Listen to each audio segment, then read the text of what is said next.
So welcome to the ASQ Innovation Technical Community Topic of the Month and speaker extraordinaire this evening, Miss Erin Urban. You are in for a treat, folks, because she is recognized as a top 15 coach in Houston, Texas. She's a sought after certified professional success and neuro leadership coach and guides leaders and teams to easily access their zone of genius to achieve more impact with less stress. Her impact is felt as a frequent keynote speaker and delivering one-on-one coaching, corporate consulting, and group learning events. She is the host of the Career Coffee Chat podcast and the author of the best-selling book, Elevate Your Career, More Impact Plus More Income. She's also a Forbes Coaches Council member, a neuroscience nerd, and an ICF certified coach, also certified in leadership psychology. And she practices a very empowering style to help you align to what you do with who you are to unlock your fullest potential. So please, let's give a warm welcome to Miss Erin Urban. Please take it away.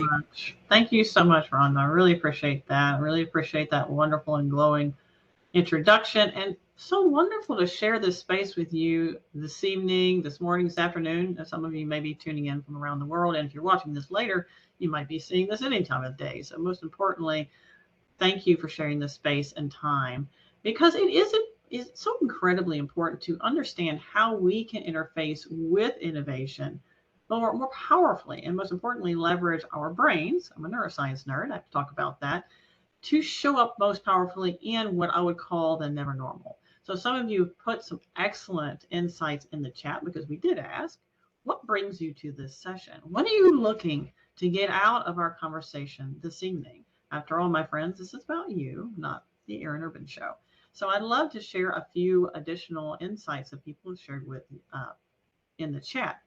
Now, Nick has mentioned I've been in the position of burnout. Yes, burnout is all-time high in the workplace. I'm sure we're all familiar with that. And I'll be touching on why that is in a moment and how you can avoid it. Now, burnout as a continuous improvement specialist, fellow Lean Six Sigma professional, perhaps. Constant projects, pressure, driving outcomes. I have not found an effective way to say no without creating confrontation or losing internal customer relationships. That is a challenge. And Nick, share with me in the chat, are you a solo show? Because most continuous improvement agents are, and that also adds to your stress level as well. Mike mentioned, I'm intrigued to know more about managing change, improving influence, and learning more about your coaching profession.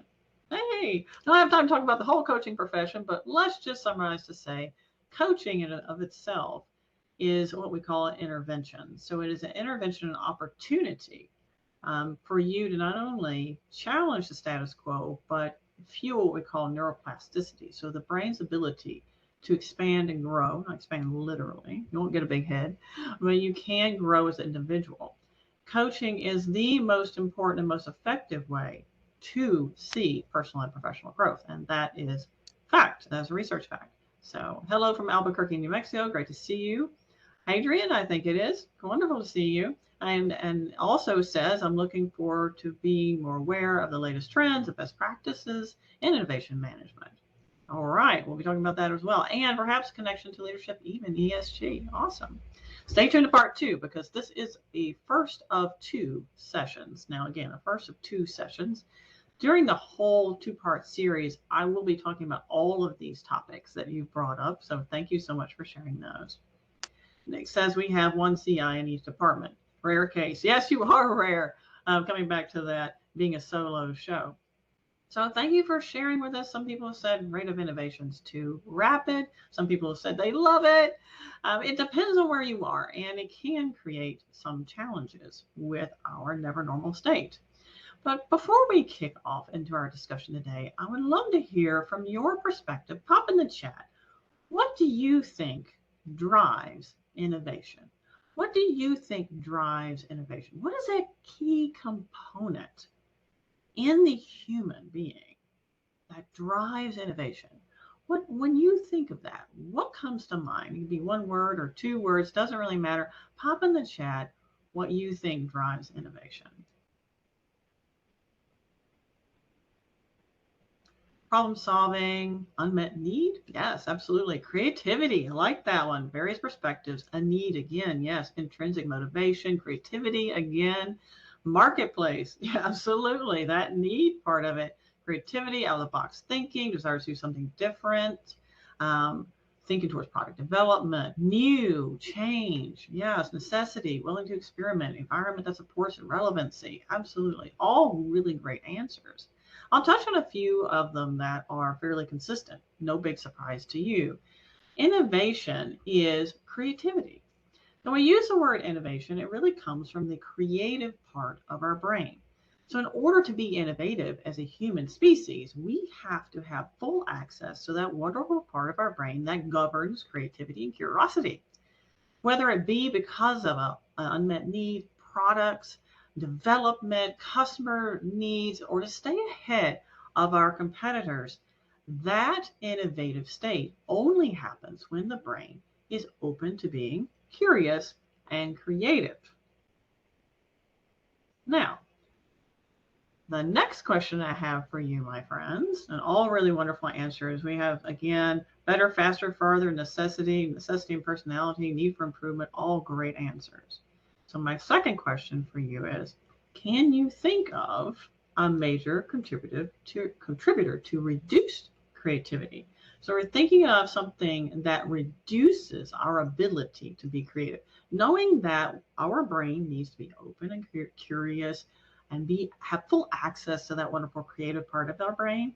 What would inhibit that? What would get in the way of our brain being able to fully express itself in that innovative state? I see a lot of questions, a lot of pops in here. Fear of being wrong, fatigue, bad leadership. Yes. Stress. Yes, absolutely. Stress and 2 explanation points. Haha, my burnout. Yes. Also true. Being in the lead, too comfortable. Good one. I like that. Thinking out of the box, Michael. We'll be touching on that later. Overloaded. Again, that stress state. Red tape. Yes. Poor leadership, negative work environment, micromanaging. So some of it we see these external environments, how the environment is set up for us to be creative. So we might personally be creative, but the environment isn't allowing us to be. And then some of that is what's impacting our brain is stress. When we really boil it down to everything else, stress is the most powerful component to a reduction in curiosity, creativity, effective communication, back to that poor leadership part of it, and a whole host of things. So what does stress do in the brain? Well, when we went into lockdown in 2020, I immediately, being who I am, kind of a nerd about this, I hopped on the computer. I was like, okay, I need to know all about how does isolation impact the brain and uncertainty and stress and those sorts of things. Well, now, a lot of times I really have to search at length to find a white paper on just about anything. And I find this little bitty white paper off in some unknown scientific journal. When it comes to isolation, the impacts of isolation on the human, there are volumes of research. I don't care to extrapolate why there are volumes of research, but let's just say there was a plethora of information and data for me to mine. Let's just say isolation, uncertainty, or a VUCA state, which is volatile, uncertain, challenging, and ambiguous. I think it is. Yeah, in a minute. That VUCA state, that constant uncertainty, that is extremely stressful for the brain for multiple reasons. But most importantly, to understand that what it does to the brain is not good. Now, let's just understand, first of all, that we only have one stress coping mechanism. Just one. Anybody care to take a guess at what that singular stress coping mechanism is? And I'll give you a freebie. It starts with an F. And in fact, all of the acronyms start with an F. Anxiety. That's an outgrowth of it. Fight or flight. Amen. Yes, absolutely. Samantha, Michael, you're on fight, flight, or fear. Fear locks it out too. That's a result of fight, flight, or freeze, and fawn is a fairly new one. So the three F's or four F's or whatever you want to call them, fight, flight, freeze, and fawn, those lock out our brain's ability to have access to, guess what? Creativity and curiosity. The two are incompatible states. Thanks to evolution, we are not able to effectively access our curiosity and creativity part of that part of our brain when we're in any level of significant stress. Why? Because at no time during our evolutionary process did the caveman, for example, go, I wonder how fast that saber-toothed tiger is running towards me. Just didn't happen because that person got eaten. Hence, therefore, science extrapolates we have not necessarily developed the ability to access those more agile and finite parts of our brain when we need to survive. No, what are we doing? We're thinking about running away, fighting something, or hiding, right? That's what we're focused on. We're not focused on how do I most effectively communicate myself in this situation. No, those things are not necessarily accessible. This was probably more relevant given even 200 years ago, even 100 years ago, my friends. Now, think about our modern society. We have one stress coping mechanism, not very effective given what we're currently facing. It's just not. So, what is the outgrowth of this one coping mechanism? Well, some of us are already there. Burnout, fatigue, overload, overwhelm, depression, anxiety. All of these are results of prolonged uncertainty, prolonged exposure to stress. Because a fight, flight, freeze, or fawn, that is a short-term coping mechanism. The human body isn't even designed to handle what we are currently going through. Now, before I get ahead of myself, because I tend to do that, once I get excited, I just get all excited and ahead of myself. So here's what I know for sure. We already know stress is the most powerful impact on human achievement and innovation. It's the most powerful inhibitor of human achievement. Our bodies aren't equipped, however, to handle constant uncertainty and change. Existing work structures, including bosses, unfortunately, aren't designed to support people in this environment that we're experiencing right now. It may change, hence the yet. And I have good news for you. The solution is easily accessible. The solution to all of this is easily accessible and also is easily achievable and can be mined from our own human toolbox that we innately possess as a natural human being, as an authentic human. It is not something that we have to, I don't know, go out and get a training course on or go do yoga at the top of a mountain. I mean, you can if you really want to, but it's not a requirement. You don't have to be a mindset guru, and you don't have to be someone who journals every day. The solution is easily accessible to not only increase your ability to access the creative part of your brain, hence fueling more innovation, but also reduce stress and burnout. The challenge is right now, my friends, is the rate of flow of information and innovation and constant compounding changes outpaced our brain's ability to cope. When you think of it, when you really take a step back and you think of it and you look at the human timeline, for as long as we have been evolving as a human for quite many thousands of years, our current experience is not even a tiny little speck on the timeline. It's so finite. It is so small. Yet we're expected to show up in this experience having all the tools and be armed for success in this insane modern experience that is so incredibly new. We haven't evolved to deal with it yet. So there's a reason why some of you, when you're thinking about the rate of innovation and change, it's like, oh, I can't keep up with all the changes, particularly in technology. And others of us are like, oh, it's great. I'm drinking through a fire hose. You're probably on an adrenaline rush, right? You're probably having a little bit of adrenaline there. And speaking of adrenaline, it's like we're stuck on a treadmill set on high. Now, to give you an example, Ray Kurzweil, a director of engineering at Google and chancellor of the Singularity University, so he suggests the 21st century will be the equivalent of 20,000 years of progress at today's rate. 20,000 years of progress in 100 years. That's insane.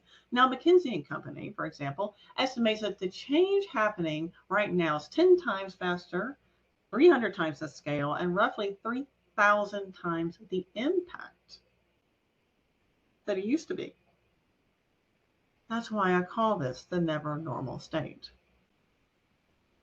So when I mention all this, what is going through your mind? I'd love to hear from you in the chat. What is going through your mind? Fight or flight? More fear? Oh my gosh, what's going on? Now, some of you, this may not be news, to be fair, because we're living it. We're experiencing it. It's unprecedented times. And I don't use that word lightly. I know it has been used on the news and used on the media, but it truly is a unique time in our human evolution. Overwhelmed. Mike said, oh, this is way too much. Excited. All right, we have somebody excited. Please be excited because I am going to share with you momentarily how you can manage it more effectively. And you'll be also relieved to know that it's not a 20-step program. You don't have to go to some special training class. You don't have to have, I don't know, a whole hour every morning to become a new version of yourself. No, hey, if that's your jam and you want to do that, go right ahead. Be my guest. Not all of us have that luxury yet of the bandwidth in our everyday cycle, right? So let's talk about what we can expect as outcomes of our conversation today. Now, that's not just the outcomes of the entire two. Again, this is one of two, entire two sessions. This is just today. So a few outcomes that you can expect is being able to reduce mental noise, prioritize easier, uncover those saboteurs that get in the way of us being able to achieve what we want in our life.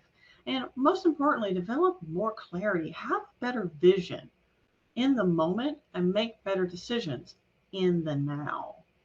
Because oftentimes we're too hung up about what just happened, what's going to happen. We're very rarely present. Identify obstacles so you can unlock what I call your zone of genius. What is that? Well, that's how you are the most brilliant, aligned core representation of your authentic self and best able to leverage your full gifts and talents and bring what you want into the world. That's over summarizing it, to be fair, and we'll touch on this later on. And most importantly, make mental shifts for spontaneous innovation so you can be opened up for the opportunities that you want to elevate your impact and your influence, my friends. So if that sounds exciting to you and not overwhelming, let's talk about how to unlock the brain center of creativity. Now, what I'm going to share with you, my friends, isn't difficult.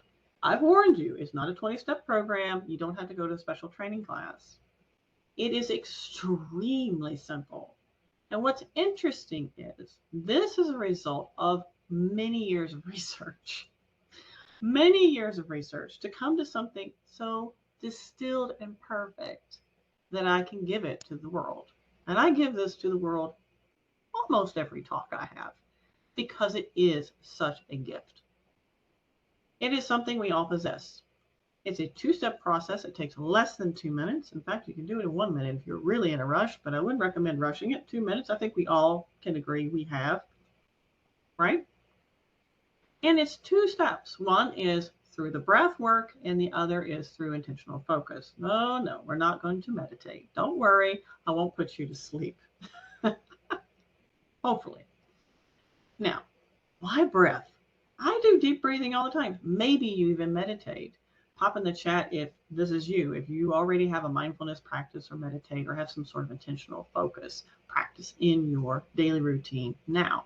If you do, fantastic. So let me know if that's you. Because what we'll be doing is a scientific specific type of breathing that's very accessible to most healthy human beings, and a focus exercise that focuses all the senses. Now, why are these two things important? Well, the first step gets you out of fight, flight, freeze, and fawn. It gets you out of the extreme stress cycle. It's been scientifically proven to shift you out of that into what we call your parasympathetic nervous system, or the part of your brain that accesses, guess what? Communication, creativity, better memory. I have a whole list. That's on the next slide. Bear with me. Okay.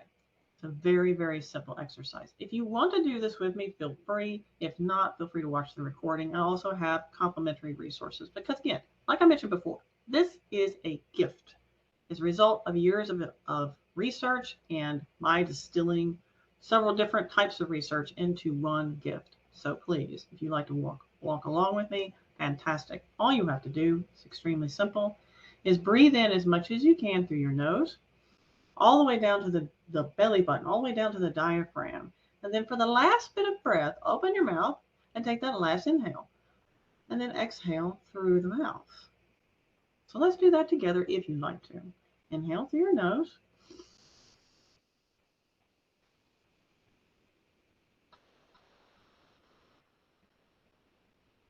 Now, if you've done that with me, how do you feel right now?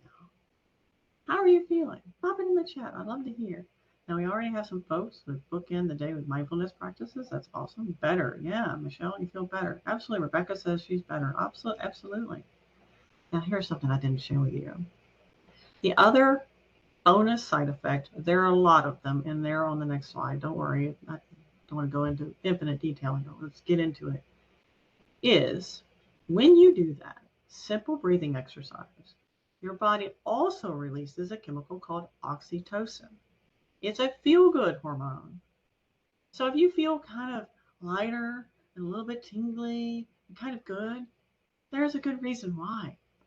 Not only did you shift from fight, freeze, or fawn into your parasympathetic nervous system so you can access that beautiful brain of yours, how you want to access it, you also got a, hey, I'm feeling great, all at the same time.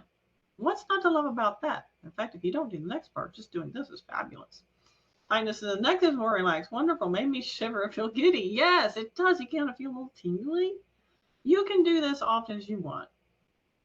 I mean, 10 times might be a lot, but, if you want to do this 2 or 3 times, do that.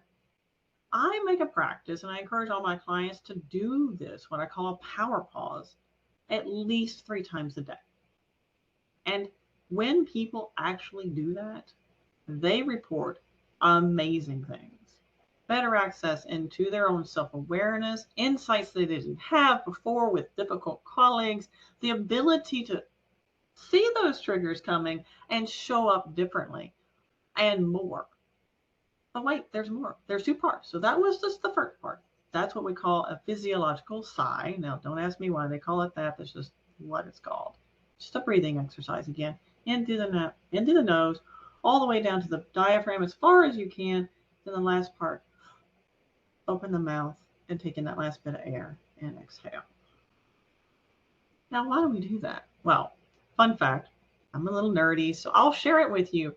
When we are breathing normally, we typically don't breathe deeply enough. What happens is we have a little bit of CO2 that's left in the bottom part of our lungs. When the part of our lungs is not as accessed, we typically breathe in the top half of our lungs. And if we're in any form of stress, we definitely are not probably breathing deeply as we could, maybe a little bit more rapidly or shallow. What that does is it signals to the body that you're in stress, you're in danger. So it's difficult to shift into that more creative part of our brain because it thinks you're under attack. By doing that breathing exercise, you're clearly telling the brain, the body is then telling the brain, hey, brain, we're okay. The brain goes, oh, all right, cool. I'll unlock all this good stuff for you. So the second part is what I call intentional focus.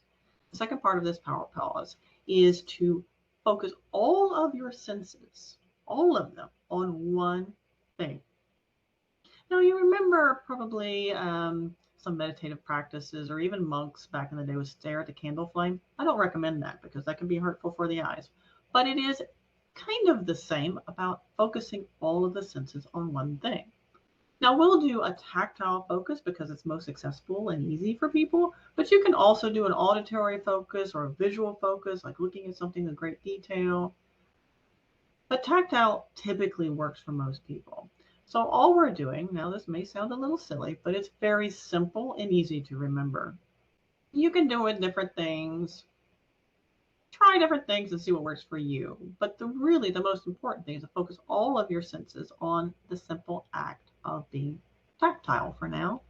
Rubbing 2 fingers very slowly with such intention is all you're focusing on, and very slowly together so you can feel the fingertip ridges on your fingers with all absence to anything else. Now, thoughts may intrude. We just don't engage with them and we let them go. It's not a perfect practice from day one, but this is all we're doing.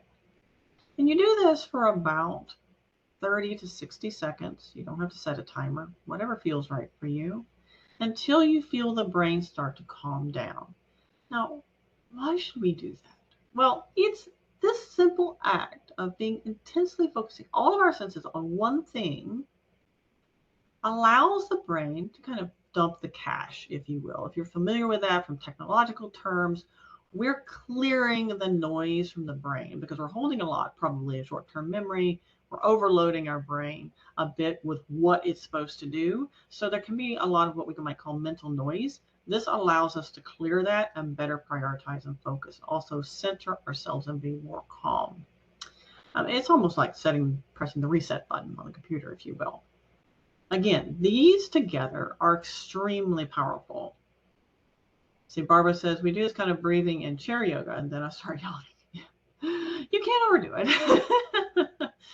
So if you did practice along with the intentional, again, with me talking might be a little distracting, but try it and see how it works for you. Now, if you're more auditory, focus on that. Again, there's different ways. If you're more visual, focus on that, but really laser focusing those senses on one item. Now, what does it do? Well, it does a lot. In fact, the more I look into it, my friends, the more I'm amazed at how something so incredibly simple makes such a huge difference. Some of these I've already shared with you, but you actually can increase your memory. So your ability to memorize and remember. So let's just say you are in the process of getting your MBA or taking a train or trying to learn anything. Being in any form of stress, guess what? It's completely counter to effective learning. It just doesn't work very well. So the ability to focus the brain, clear the mind, shift ourselves into that more curious and creative part of our brain, that allows us to learn better. Another thing this does, and it's not on this list, is what you're doing with that hyper focus is you're lowering the brain waves. What do I mean by that? Well, when we're in stress, we have agitated brain waves, and you'll know you're there because you've got a lot of things on your mind, like a busy brain or a lot of mental noise, maybe struggle to prioritize. Well, this simple act allows you to lower those brain waves to calm the mind. While you may think you're thinking slower, you're actually massively more efficient. Massively more efficient. In fact, we found that brain efficiency goes up by 40 to 50%. It's tremendous. Just that simple act. Improve mental command. So, well, let's just say, particularly now, people can be a little reactive. You may have noticed that in the workplace or in your personal life. A part of that is direct result of being isolated, by the way, for so long and being in constant uncertainty, which elevates our sense of threat, right? We're looking for threats. That's why people are less open to other points of view, and it becomes more confrontational. This reduces that. It increases our mental muscle, if you will. So let me know if you have any questions about this. I hope you find this useful, and please do practice this. But now that we have been able to open up our curious parts of our mind, our our creativity, our ability to absorb information, our attention and focus, our ability to prioritize, make better decisions, on and on and on and on. By the way, yes, I do have a YouTube video on this, and I will give you that link right now. If I can copy this, is that letting me do it? 1 moment. Let's see here. Here we go. I'm going to copy this and paste it in the chat for you. So this is my YouTube video on the power pause. I also have a complete guide. So if you're interested in that, I'm happy to share it. All you have to do is send me an email, and I will share my email with you as well. And this is no gimmick. I'm just going to send you free stuff. Say, send me the power pause information. I will send you the power pause information. No, I don't add people to lists. I think that's illegal. But anyway, so now that we have fully accessed that part of our brain, let's learn some cool stuff. All right, let's dive into it. Let's identify some roadblocks to positive change. Because change in itself is not bad. It's not a bad thing. But right now, don't we feel like it's kind of like, whoa, it's too much, it's too fast? Yes, you're right. Your brain isn't equipped to deal with this. And it is too much and too fast for our brains and bodies. We're not evolved to handle it yet. But it's not impossible. It's not impossible. We can approach this, particularly if you do the power pause regularly, in a more calm state and effectively prioritize, cut through the noise, and work with what we're facing. But most importantly, let's identify some roadblocks that might be getting in the way. Because change of itself, change for change's sake, maybe is not so great, but change that's needed can also become or feel like it's burdensome, particularly in a change-saturated environment. So let's just say you happen to be a change agent in your organization. Oh, well, good luck getting across more change initiatives in a change-saturated environment. And that's exactly what we're in. So pop in the chat if you'd like. What is one groupthink side effect that limits innovation? I'd love to hear your perspective. What is one groupthink side effect that limits innovation? Now, if you're not sure what groupthink is, it's a synonym or a describe or adjective or whatever you want to call it. It's late my time. It's after 5. My brain's like, what? So groupthink is that description. What happens when a group of people get together and they try to brainstorm a couple of new ideas? We have this thing called groupthink. So what's one side effect that has on innovation? Don't fix it if it ain't broken. That's right. If it's not broken, don't fix it. Closes doors to others' ideas. Bingo, Linda. Very good. They agree on one approach. Typically the person who talks the most, usually. We always did it this way. If I had $1 for every time I heard that. Yeah, but we've always done it this way. Yeah, another one. This is always how it's been stated. Yes, absolutely. Yes, poor synergy. Dominant personalities. Again, the person who talks too much. Lack diversity in thought. Exactly. Don't reinvent the wheel. Yeah, absolutely. That is, you are all brilliant, wonderful minds, by the way. You're all so smart. Yes, absolutely. This limits innovation. Like I mentioned before, if I had $1 for every time I heard, well, this is the way it's always been done. Okay, is that the best way to do it? Well, I've never thought about that. Well, do we have to? Because that change takes energy. So in addition to the dangers of groupthink, we have change takes energy. So really quickly, the brain's job is not to think. I know this probably may come as a shock to you. The brain's job is not to think. The brain's job is actually to manage a very, very complex and demanding body budget. It knows every day, every morning, every second you exist, how much energy, nutrients, chemicals, etc. it has to deal with to make sure you are alive. That is its primary purpose. Just this operating process of the brain already takes 20% of said operating budget. Change, guess what, takes more energy. So when we think humans are change resistant, yes, because change takes energy. Why does it take energy? Well, I'm over summarizing something here for you, But basically, we've developed habits, habitual ways of thinking. Why? Because it saves energy. Because we're firing and wiring down, I don't know, super highway. It's a lot faster than going off on the country road. So if you want to get somewhere quickly, do you take the super highway or the country lane, the 1-lane road? Going around dodging potholes. You take the super highway, my friends. Well, that's what your brain is doing. It is connecting these synapses to make it more strong bonds and thicker bonds, so it takes less energy to get information through this neural network, this amazing part of our brain. Well, when change comes in, new ideas, which are extremely important, by the way, for our brain health, that takes energy. We have to fire and wire new neurons and make new connections. And that takes up glycogen, which is a finite resource. So when we're thinking about change, particularly with around groups, one, be sure that we mention what's in it for them. The WIFM concept, it doesn't sound good, does it? But what's in it for me? We have to bring this forward, because otherwise those brains that you're interacting with will go, oh no, change saturated, I'm tapped out, I don't want to entertain more energy coming out of me, particularly when we know that our workforce is undermotivated and probably toying with burnout, particularly after the impacts of the last several years. By the way, yes, we all have disaster fatigue, even if you're not consciously aware of it.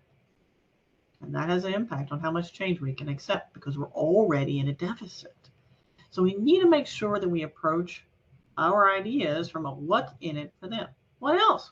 How else can we get around this nasty little thing called groupthink? Because the fear of judgment and self-criticism are the two biggest roadblocks when we come to thinking about how do we manage innovation, particularly in a group setting or a team setting. Judgment of others and self-criticism of ourselves. We're very likely to say, oh, well, maybe it's not that good of an idea. Is it really worth it? Okay, so here's the thing. For leaders particularly, if you happen to be leading or facilitating a groupthink event, then tap the people who aren't saying anything. Those individuals who are not speaking up, chances are they have brilliant ideas, but they don't want to say anything because of fear of judgment. Now, if you know that person would much rather be talked to one-on-one, maybe you know those people in advance and talk to them prior to the meeting. Ask them, how can I help you make sure that you feel seen and heard? That's one reason why we hear a lot around empathy first leadership and leading as a coach, because our ability to show up in that more coaching mindset and helping coach our teams through these facilitated or brainstorming or group think sessions, it allows us to get that innovation and bring that innovation out. And also being able to not sell it, but think of it as how can I state this in a way where other people understand and perceive the value from their perspective. And sometimes the meeting before the meeting and the meeting after the meeting is a great way to get that across. It takes a little bit more time, perhaps, but it's much less time than having to either start from scratch or scrapping something altogether. So hopefully that makes sense. Let's see, do we have any other? You're in this team, so now you need to change your way of things. Yeah, we have a few more comments here. So let me know if that makes sense for you, or if you have any questions. The next question for you is, do you think that we have an internal algorithm, my friends? Do we have an internal algorithm that keeps the status quo? Yes or no? You just say yes or no in the chat. Now, some of this I already kind of gave away because, as I mentioned before, I'm chatty Cathy. Once I get going on a subject, I'm like, oh, let me tell you all the things. This is so much fun for me. I'm a nerd. So let's see. Yes. All net yeses. I may have given it away. So yes, you're right. We do. In addition, but wait, there's more. Your brain filters in or out information based on your worldview, your biases, and your beliefs. Now, these in part were constructed for you as a child by your caregivers, and then by you later on in life. Added on, maybe altered a little bit. Most people, unless they're very self-aware, don't alter some of those world beliefs. They don't alter those biases because they're unconscious. They're not conscious of them if they're unconscious beliefs and biases, right? But your brain will filter out the information it receives based on your worldview. Now, why do I say that's important? Because, my friends, we receive around 11 million bits of information per second.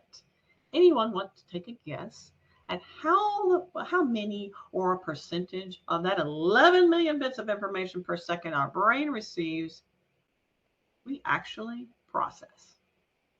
Anybody want to take a guess? No guesses are wrong, by the way. How much do you think we receive? One. Michael, you're not an optimist, are you? 0.5. Samantha's got you beat on that. 5 to 10. Close, Teresa. 5%. Yeah, all good. Samantha's got you beat on that. She's laughing. Okay. Teresa, I think, wins. So, Teresa, send me an email and I'll send you a free something really cool. Let me know what's meaningful for you. If you practice mindfulness, I'll send you something really neat on that because you win. No, you didn't know it was a contest, but I like giving away stuff. It's just an excuse for me to give away things. It's fun. So, yes, 5 to 10, 4 to 14. The research varies, but it's not a tremendous amount. 11 million bits of information per second. And we're like, that's tiny, tiny, tiny little bit. It's just minuscule. The delta is amazingly huge. Oh my gosh.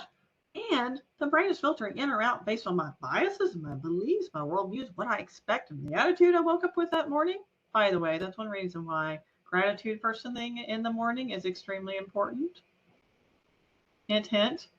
You want to focus on what you want, not what you don't. We'll get into more of that in part 2. Let's stay focused. Okay, so yes, it's really, really important to challenge our algorithm and to challenge our beliefs. Our brain also is designed to prove us right, even if we're not. I'll give you an example. Let's just say you've decided, you've got holidays coming up, in-laws are coming over for Thanksgiving. Oh, my mom-in-law, not mine. She's a wonderful lady. But a lot of people, I've heard this story before. I hear it from clients. My mother-in-law, she's always finding fault in everything that I do. I can never do good enough for her darling son. It drives me crazy. She complains about her. She finds fault. Okay, so this is our worldview. This is our belief about the mom-in-law. What does the brain do? Well, the brain is out to back up your belief. It doesn't have any judgment about whether it's right, wrong, or indifferent. It's not going to fact check you.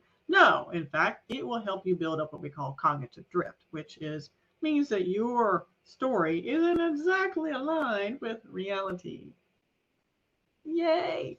So even if your mother-in-law shows up at Thanksgiving dinner and compliments your dinner for the first time ever, shock, and doesn't find anything wrong, we will take the raised eyebrow as skepticism from her and then extrapolate, because that's what our brain is designed to do, among other things. Isn't that awesome? How does that affect innovation? How do you think that affects innovation, my friends? When you know this, well, by the way, I just threw a lot of information at you at once. How do you think this affects innovation? Up in the chat, what do you think? Bias or group think? Group personal think? I think this is aligned with the question, how about new ideas raised from colleagues that you know will not cooperate to implement it? Innovation based on others' work is easy. Bad face there. Bias, closed-minded, exactly. Squashes or reinforces, it depends on how you think. Absolutely right. We're reinforcing our thinking. And everybody, by the way, is doing that. That's one reason why it's important to share what's in it for them and to let them think it's their idea. It's okay too. You know, when I was very young, professional, I used to get all upset. Well, that was my idea. Now I don't care as long as it gets done. Sabotage innovation. Yes, absolutely. Yes, it can sabotage you and your ability to achieve your goals. Because here's another example. And this is something that's happened to me as a coach more than once. Remember, I'm a professional success coach, whether that be for teams or individuals. I've had more than one manager moving up the food chain come to me convinced that this is them speaking, I will never be able to get to the next level. And they'll cite a host of reasons. I didn't come from the right neighborhood. I don't speak professionally enough. I don't have the right presence. You can imagine the litany of reasons why their belief structure says they can't rise to the top. In one of these cases, this was the most extreme. I'll never forget this. After we had some discussions, I shared with her the fact that she was already operating at the level that she thought she could not achieve. And I gave her a list of examples how she was already demonstrating the behaviors of this leadership level that she was convinced she would never get into. She freaked out. She literally freaked out. I've never had a client cuss me out. She cussed me out. She called me a liar. Now, had I been an untrained individual, I would probably have hung up the phone.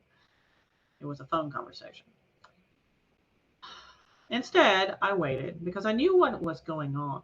It's what we call reality testing. What I had shared with her was counter to her beliefs. And it was almost like feedback, instant feedback. No, that can't possibly be true, because she was convinced with absolute certainty of her own unachievement, even though she was coming to me to break that barrier.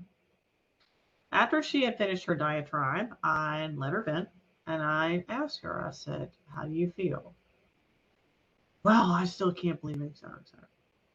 So I'll tell you what, you don't have to respond right now, but I'll tell you what I've observed. This is what I told her. You can think about this, and when you're ready, you can come back to me. Now, it took about 2 weeks, and her talking to her husband and a couple of friends, for her to come back to me and go, you know what, you're right. I'm already there. I just had so convinced I could never see it. So I couldn't accept it. So thank you for challenging me. So that's what we need, my friends. So one of you asked what the power about coaching and the power of coaching or something like that. And that is the power of not only coaching, but also having someone like your personal board of directors to help you get a different perspective. Because when we're in our own worldview too much, it becomes an echo chamber, and it limits our ability. Our brain's natural algorithm is actually kind of working against us, because it's, building up what we already know that may or may not be true or aligned with where we want to go in our lives. So let's talk about where we want to go in our lives, and how we can unlock our quote unquote zone of genius, or our fullest potential as humans, as innovative, creative, and beautiful brained humans. This is what I call your zone of genius. Now, this is the peak part of it, which includes deep self-awareness, mental command, and inner alignment. Now, what's really interesting is even those people who think they're self-aware, probably not. Even the most self-aware person has a discrepancy on how they think they are and how other people see them, up to 70%. The vast majority of people actually aren't self-aware. In fact, research has shown that only 10 to 15% of leaders are self-aware. Now, some of you might be thinking, well, that's not a shock, is it? We'll leave that discussion for another day. But let's most importantly learn how we can access our zone of genius, if you will. Number one, challenge assumptions. Here's a great tactic or habit or strategy that you can take away from this conversation. It may be a little uncomfortable because, again, the brain's out to prove you right. And it may feel uncomfortable to think about a differing point of view, to understand it. Not necessarily to agree with it, but just to understand it. And by the way, if you're interested about learning about coaching, that's something coaching teaches you how to do, is to entertain another person's perspective, even if we're not in agreement with it, in a non-judgmental, curious way, and challenge our assumptions about what we believe in the world. Not, you don't have to agree with it, but just to think through it. And what that does, it does several things that are very, very powerful. One is it encourages what we call neuroplasticity. So it's your brain's literal ability to fire and wire neurons together. Now, this is extremely important, particularly when you get more candles on your birthday cake. Because after a certain point in your life, if this skill is not used, it becomes harder to use it. And I've got kind of a sad story on that one that maybe I'll share today if we have time, maybe next time. But yeah, I know someone who's very personally close to me who didn't exercise it, didn't get the opportunity to because she was in her own echo chamber for 5 years, 5 years too long. And it's become harder for her to think differently. Now, the good news is that through care and loving attention, it's starting to come back. But it's kind of sad, you know? And you may know someone like that who just struggles to accept new ideas or new ways of thinking or to entertain anything outside of their own echo chamber. So the other thing we can do, my friends, is leverage. First of all, get really familiar with your strengths and gifts. All of you have taken those strengths assessments. Some of them are better than others. Don't throw them in the trash, though. Mine them for the gold that's in there. And most importantly, get to know what your gifts are. Now, those might not show up on a strengths assessment.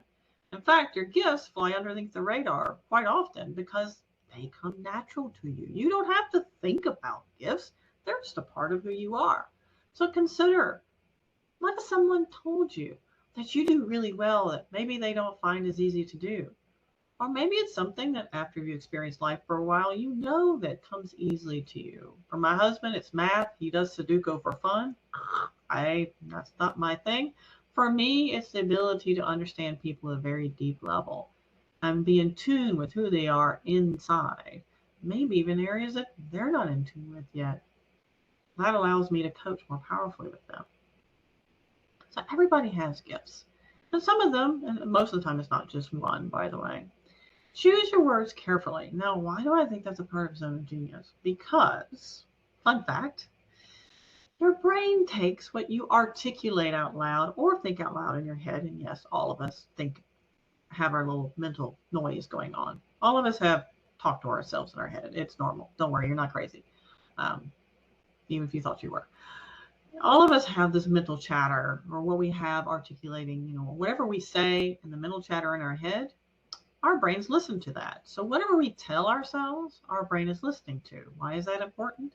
Because your brain thinks that whatever is repeated often enough and gets enough energy is what it should prioritize, even if it's not what you want. Always focus on what you want, not what you don't. So choose your words carefully, not only for yourself, but also for others. Because, my friends, you probably don't realize you have as much impact as you do, and you do have a vast amount of impact. In fact, even the most introverted person who was glad for lockdown after 2020, coronavirus hit the scenes, even that individual who was happy not to go out of their home will impact around 20,000 people in their lifetime. 20,000 people. Just imagine now, how many people are you impacting? Every day we impact somebody. And most importantly, we have the choice whether we are intentional with that impact or unintentional. Now, focus your energy, speaking of, intentionally. Why do we want to do that? Again, the brain takes what we focus on as priority. And when we start thinking intentionally, not only about what we say, we start to become more aware naturally. And speaking of awareness, solicit feedback regularly. Why that? Because we're blind to our blind spots, but trust me, other people are not blind to our blind spots. So those people who will be candid with you or even leveraging some sort of anonymous feedback tool, do that. Give behavioral feedback regularly. Am I showing up how I think I'm showing up? Sometimes we're not. And as I shared in my best-selling book, I certainly wasn't. In fact, I was not exactly a good people person when I was a young professional. I had to find out the hard way, but it was good, even if I didn't want to hear it. And it was through feedback that I needed. Timely, not wanted, but timely. And it changed the rest of my life for the better. So my friends, based on everything I've thrown at you today, this evening, or this morning, whenever you're tuning in, what is your next move? Pop in the chat. What did you take away? Was it the power pause? Was it how our brain receives all this information but we only process 4 to 14 bits? What was your biggest takeaway from our conversation.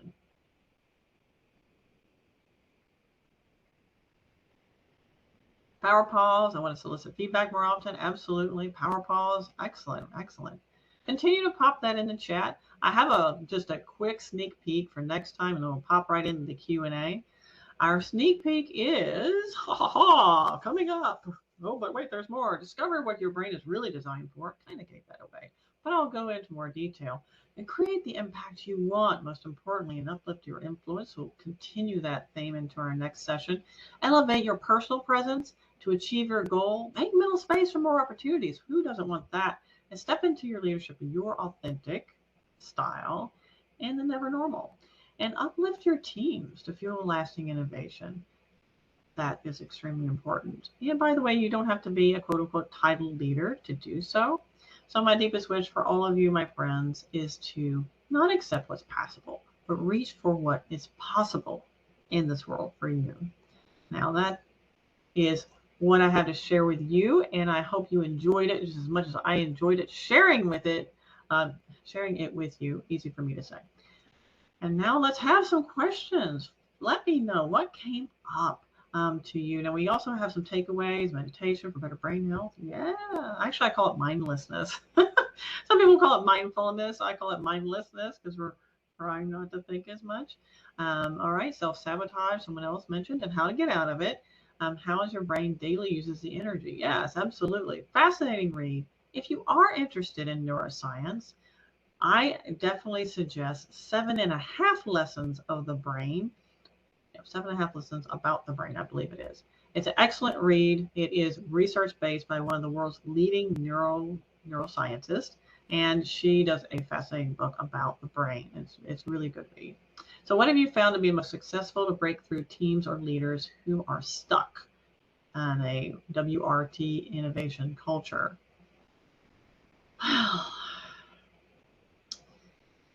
The first thing we need to do is help them understand what's in it for them. What are they going to get out of it? Right now, we're in such a change-saturated environment. And when I said that, I meant it. We truly are. So even if they're not stuck in this maybe a little bit more historically, anchor dragging type culture, to help them understand how it matters, how it will impact them, how they will see something better, I encourage you to create a vision of the future. Just imagine if we could do this. What would that mean for you? Put them in that future state and get them in that creative part of the brain. Because when you do the imagine if, we're starting to access their creative part of their brain. So imagine if we could increase production capacity. What would that mean for us as a company? Imagine if through this process we could see this benefit. How would that impact you? Put them in the story, and also feel free to let them run with it, because sometimes when they can be in the story and they can really be a part of that, that's when even in the most I don't want change societies, we can get some real results, and they might even be your biggest advocate. Who's the author of 7.5 lessons? Dr. Lisa Barrett, I believe is her name. Pardon me if I get that wrong, but if you look up 7.5 lessons about the brain, she will definitely come up. I don't think there's another book titled quite that. So Dr. Lisa Barrett, she's fabulous, and it's an excellent read, to be honest, and quick too. I went through it in like a day, maybe. They have an Amazon. Yes, they do. Yes, I highly recommend that. Any other questions? How do you move an innovation skeptic to a champion by using your techniques? Well, I wouldn't start off with a power pause, because most people are like, what's this? Some sort of wishy-washy woo-woo stuff? They might not quite get it. However, you can always model it. Now, how do we do that? I'll give you an example. So a high-powered executive that used to work at Hess, she's now retired, would start off every one of her executive meetings with the power pause. Now, at first, she got some very interesting looks and some pushback about this. By the second or third time, people started coming to her after the meetings and thanking her. Thank you. We got so much more done. I attribute this completely to us becoming more present, because particularly, well, not just leaders, but leaders, they have very scattered brains, got 1,000 things on their mind at once. It can be very challenging for them. When is part 2? Rhonda, you want to answer that? Because she's got some announcements coming up. And if anybody has questions that I haven't answered, feel free to email me. I'll be happy to answer those questions. Seriously. I want to hear from you. Thank you. And so a big, warm thank you to our wonderful guest speaker, coach, innovator extraordinaire, Miss Erin Urban. Yes. And so thank you for the question and the great lead in, because on December 7th, we get her back for part 2 of More Impact, Less Stress. So again, tonight we thank you from ASQ Innovation Technical Community. We invite you to learn more about our community using our My ASQ portal, learn more about our ASQE Insights on Excellence, which innovation plays a global part on. We're happy to share how you too can take that message or help us shape innovation globally. If you're not a member, we invite you to understand the benefits, the community, the collaboration, the thought leadership, the elevation, and the impact and the contributions that you can make through working with ASQ and ASQE. And again, we welcome you back for our December session with Miss Erin Urban, as well as our upcoming January 2024 session with one of our founding members, Mr. Peter Merrill, who will be talking about unleashing creativity. We thank you so much for being here tonight. We wish you happy holidays, happy Veterans Day tomorrow, a happy upcoming Thanksgiving, and we hope that you and your families are safe, well, and filled with creativity and innovation and ideas from our, again, wonderful guest speaker, Miss Erin Urban. Again, if you'd like to contact her, she has this wonderful book also in the background, as well as many programs. We'd love to be able to showcase all of her work and hope that you'll follow up and learn more about how you can bring more creativity and innovation into your world and into your spaces. That's going to be a wrap for our ASQ Innovation Technical Community session tonight. And again, we wish you happy holidays and a wonderful evening and weekend. Signing off for now. Good night. Hi. Thank you.